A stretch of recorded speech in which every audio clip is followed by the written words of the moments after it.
Another day means another chance for us to acquire new knowledge. Join us, Gilbert and John, in tackling today's lesson. By definition, materials are the matter or substance that objects are made from. Different materials have different features, or properties, which make them suitable for different uses. Now let us move forward on one of the tests that is done to materials for certain purposes. The compression test. Compression testing is one of the most fundamental types of mechanical testing.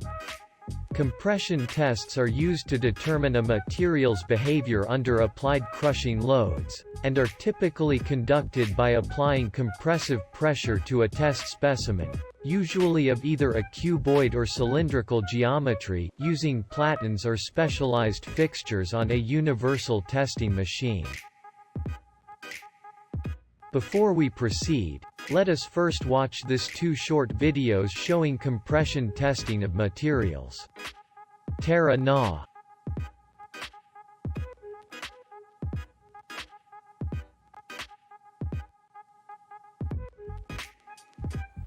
The compression test proved to be the most interesting and difficult challenge with the testing of fibre composites. The quality of the specimen is very important in this test. Specimens should be prepared with a smooth surface finish and uniform geometry, with less dimensional variations. The specimen shall be straight-sided and of rectangular cross-section. Strain gauges may be attached to measure strains. Proper alignment is checked to prevent bending and buckling. The specimen is compressed through direct end loading at a uniform rate of approximately 1 mm per minute to failure.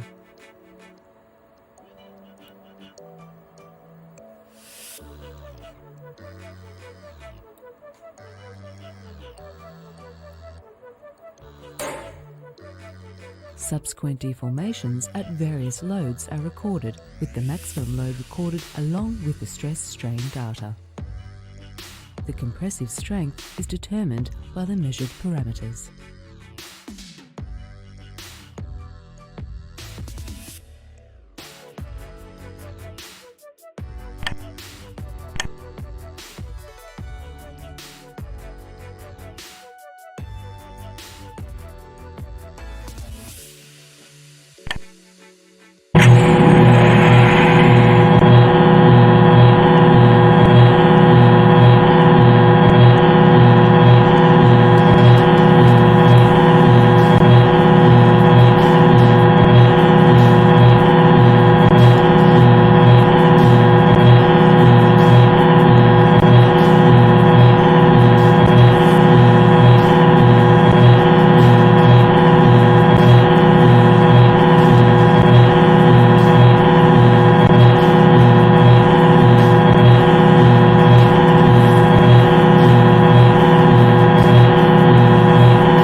After having shallow idea about what compression test is, do you know why engineers and scientists do this kind of test?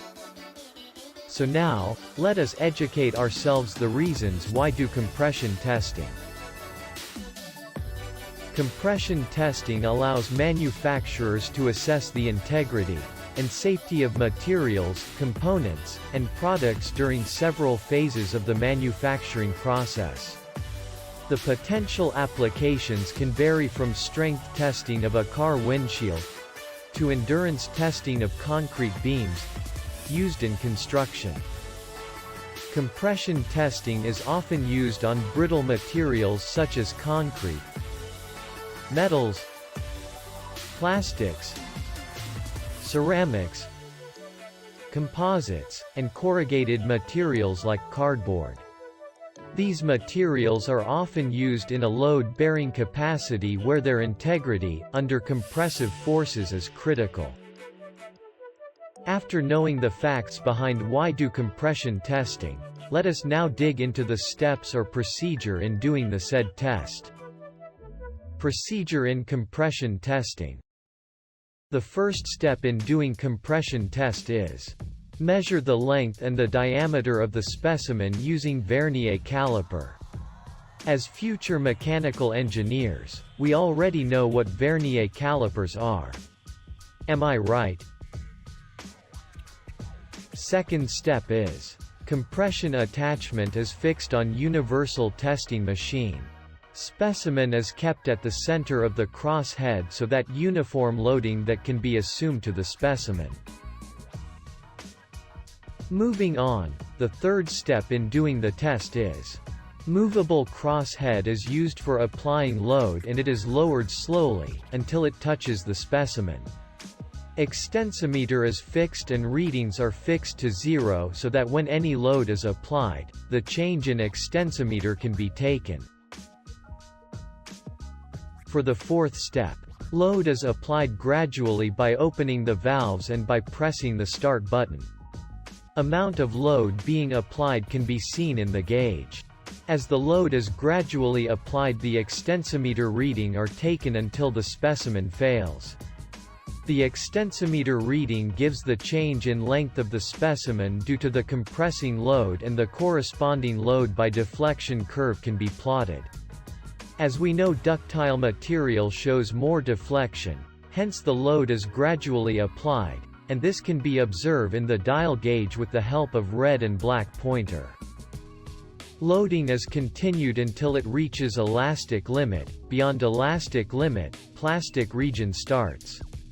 Once the elastic limit is reached, it can be observed that most specimen bulge and the pointer stops for a moment with a small jerk and tends to move in backward direction, which is an indication that specimen has reached its elastic limit.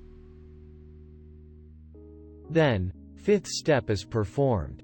The final length and diameter of the specimen is measured again through the use of vernier caliper. Just like what we did in step 1, we measure the specimen again in order to know if changes occur during the gradual compression of load to the specimen. The sixth step in doing the test is the load compression curve is drawn and the shape for the curve-void ratio can be noted. Lastly, the seventh step in compression testing of materials is compressive strength is given by the maximum load at failure over the initial cross-sectional area. Percentage expansion in area can be calculated as the change in area over original area. The percentage reduction in length is given by the change in length over the original length. We have already know the procedure in doing a compression test. But how are we going to do the test if we haven't recognized first the medium that will perform the test? With that, let us now tackle the machine we are going to utilize as we perform compression testing. Universal Testing Machine. Components and functions.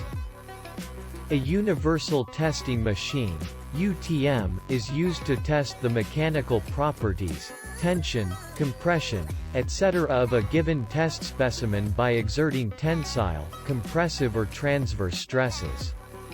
A universal testing machine has two main parts: the loading unit and the control unit. Under loading unit is the load frame.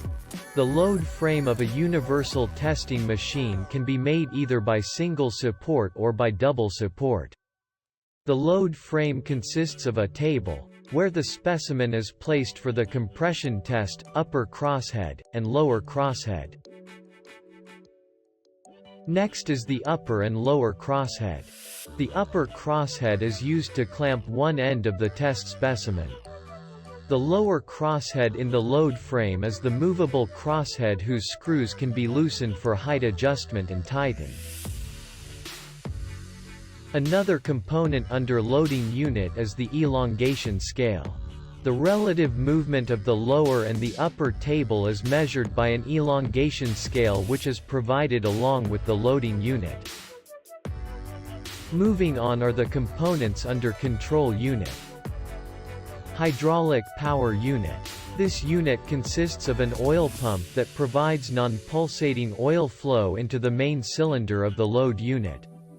This flow helps in the smooth application of load on the specimen. Next is the load measuring unit. This unit has a pendulum dynamometer unit that has a small cylinder with a piston which moves with the non-pulsating oil flow. The pendulum is connected to the piston by pivot lever. The pivot lever deflects based on the load applied to the specimen. Lastly are the control devices.